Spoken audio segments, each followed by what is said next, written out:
Long after the final bell rings, the lessons teachers taught us echo through our lives. Most of us can trace our own story back to a teacher who saw potential before we did or offered guidance when we needed direction or who believed in us, even when the path ahead seemed uncertain.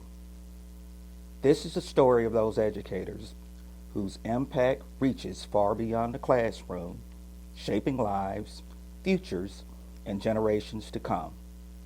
Who better to tell these stories than the students themselves? Just ask them. Mr. Kennedy was a great principal, and he was a great motivator. I remember Miss Cunningham as one of my favorite teachers. Mr. J.P. McGowan. Most of us affectionately know him as Mr. Mac. Of course, there were others, a long list of them, and their impact is still felt years beyond the classroom. St. Clair County Training School operated during segregation. It may not have had the same tangible opportunities as white schools, but their teachers made opportunities happen.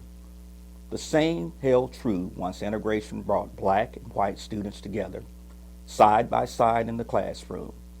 At the heart of it, the teacher made all the difference. St. Clair County Training School was the epitome of a great education from where we came. It taught me, number one, respect. We were taught respect for each other, for our fellow man. We were taught to have respect for our teachers. We were taught to have respect for our parents. That was very important. And the things that I learned there helped me, I think, in my career, because I became an English teacher myself. Mr. Kennedy was a great principal, and he was a great motivator of our students. I can remember Mr. Kennedy walking down the hallways with this big smile on his face. He would try to motivate us to learn.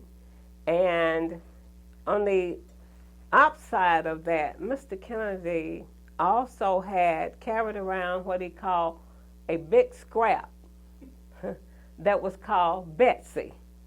And occasionally, if you got unruly, then he would have to use Betsy. For the most part, he was a very friendly, caring person, and he wanted to make sure that his students learned. That love of reading, I guess, resonated with me in my life because I learned how to read, and she gave me the love of reading. When integration came, I was there as an instructor in September of 1968 till May of 1969, and that's when the transition happened. And the reason I was there, Mr. Kennedy, the principal, he recruited me to come. And the reason he recruited me, I had just graduated from community college in September. So because he was having a hard time recruiting a band director that was looking for, a full-time job. But me, fresh out of community college, he asked me if I would stand in the gap for him, the students, and the community so they could have a band for the last year before they transitioned to the Pell City High School. And I'm telling you, I was extremely honored, totally surprised, and completely thrilled to be there. And the most important things that made me so happy was that the students embraced me. I was 19 years old. They embraced me like I was a 4-year graduate, music major, treated me like I was a band director, which I was. And I remember us having a meeting in the library. We had Barbara Collins, Francis Turner, Ronnie White, Roy Neal White, Bernard Nobles, Chris Gover, Danny Shepard. Those students were happy to have me. I was happy to be there, and it was a great experience. It made me realize that I was standing in the gap for a man that wanted his students to have one last year. He didn't want those seniors to have to graduate without having the full Monty of a senior year. And it just made me completely happy. That was the greatest experience that I ever had. And you know, sometimes we think these interviews is about us. My interview is not about me. It's about the students that I stood in the gap for. Well, I ended up with people like Ronnie White going to Jacksonville, majoring in music, coming back, ending up the principal, I mean not the principal, but the head band director of Pell City High School. I feel like I had something to do with it. And I remember Miss Cunningham as one of my favorite teachers. And I often would think about her once we moved away. It was mostly because she was so nice and yet she was firm. But I remember as an adult seeking out Miss Cunningham and going to visit her because there was just something about her that she instilled. Of course, as a child, I didn't realize this till I was older, that this person had such an impact. And I didn't realize her greatness until I became older and came back and I went to visit her. And it was just so amazing to see her. My favorite teachers is probably Mr. Mack. Well, you know him as, other people call him J.P. McGowan. My grandmother called him J.P. one time, and I had no idea who she was talking to. We knew him as Mr. Mack. One of the reasons Mr. Mack was one of my favorite teachers is he had a way about himself. I mean, it was, he almost walked with a regal type gasp. He portrayed himself as a person that would help you in any way he could, but would also discipline you in any way he needed to at any time. That proved to be true on both regards with me. Mr. Mack influenced my personal life. He had a lot of cars, and he had a lot of motorcycles. Two things that I really liked. So I was like, wow, you know, this is a good example of how to get to that point, right? Especially on the motorcycle side, and it's kind of some of the stuff I do now, right? So I've kind of taken that full-hearted across the whole career and lifespan. My grandparents were Rosa and J.P. McGowan. Some of the things my grandfather taught me in my adulthood now was to always save, always love family and stay close to family. Be dedicated to whatever that you choose to do and to never give up. One of the hardest things in my life that I had to go through, a training, and I wanted to give up. So I called my grandfather and I was like, I don't think I can do this. Like, I have to come home. And he first told me, I've never given up anything in life. Your mom's never given up. So why would you? Because you're showing your kids that it's okay to start something and give up. So that gave me the extra push and motivation to keep going. On my early years of education, I had several favorites. One, of course, was Coach Porter. He taught me how to play basketball. And some kind of way, that first year, I ended up most valuable player. So I also liked Mr. James, and I also liked Miss Scott. The thing I admired most about Mr. Kennedy was that he was so present. You would see him everywhere. He was not the principal that sat in his office. You know, we could go out on break and he'd be on the playground. He's just very friendly. If he saw you in the grocery store, he'd come up and speak to you. So everybody loved Professor Kennedy. That's what we used to call him, Professor Kennedy. The thing that I remember about Miss Cunningham was that she had like a quiet authority. She never yelled at anybody. She just walked in the room and you knew she was in charge. I have always been a reader, and I think I've always been a writer. I hadn't always saved it, but at one point, family and friends told me, you need to save this, you need to publish this. So I started publishing, and I'm now on my 8th book. This is my 8th book, To God Be the Glory. Some of my favorite teachers were Miss Brown. She taught literature and English. I couldn't get on the advanced diploma because I didn't sign up for advanced diploma my freshman year, but when I did get in her class, it was awesome.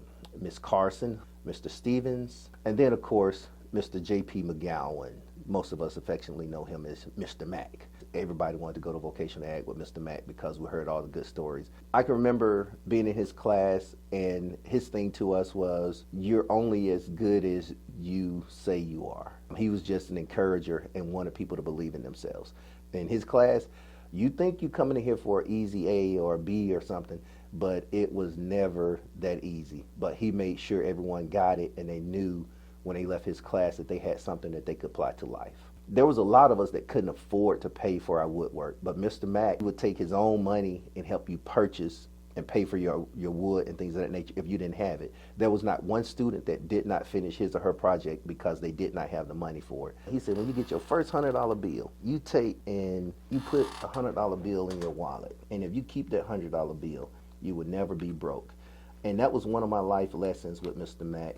And to this day, I carry a $100 bill in my wallet regardless. And there are days that in my mind, I say that I'm broke, but when I think about J.P. McGowan, I know that I'm not broke because I've done something and I lived up to it.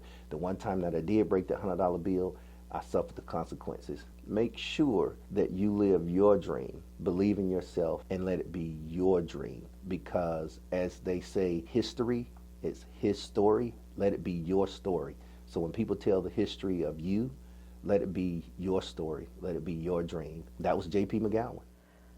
While attending the St. Clair County Training School System prior to segregation ending, my favorite teacher was Miss Williams. She was my second grade teacher. She used to sometimes allow myself and one of the other students, which was my cousin, to go to her home on the weekend, and we'll work with her in her garden. During that time, she had all of our subjects in one classroom. There was no changing of classes or rotations. It was a one teacher subject room. She allowed me to be able to express myself to her when I couldn't express myself to my mom or maybe my grandmother, but she listened.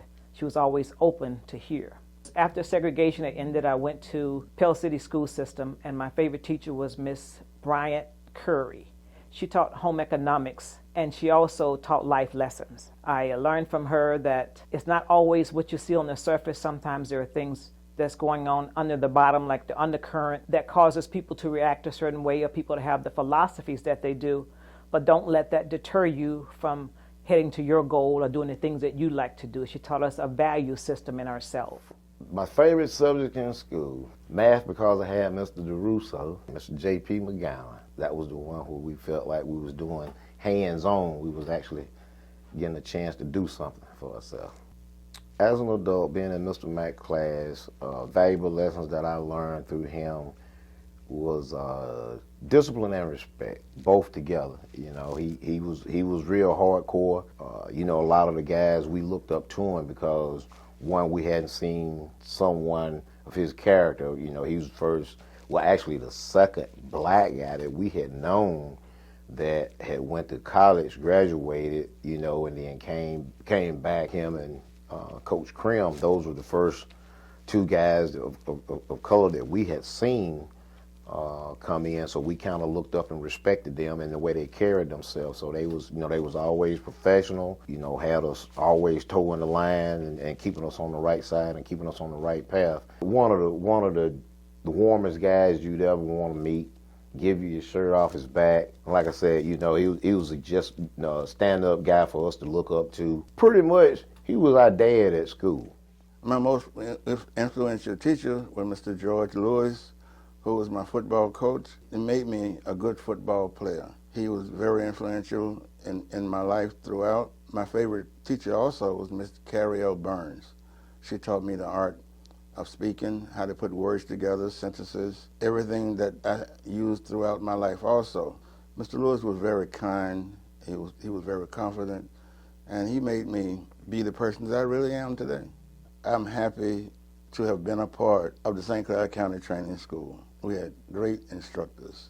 At the time, we didn't feel they were great, but they really were. I was very well prepared when I got into college, and during my 23 years in the insurance business, I became one of the highest producers in the industry. St. Clair County Training School was good for me. While I was in elementary school, I think Miss Adair. I started school at Blooming Light. I went there until they closed the school. They tore it down.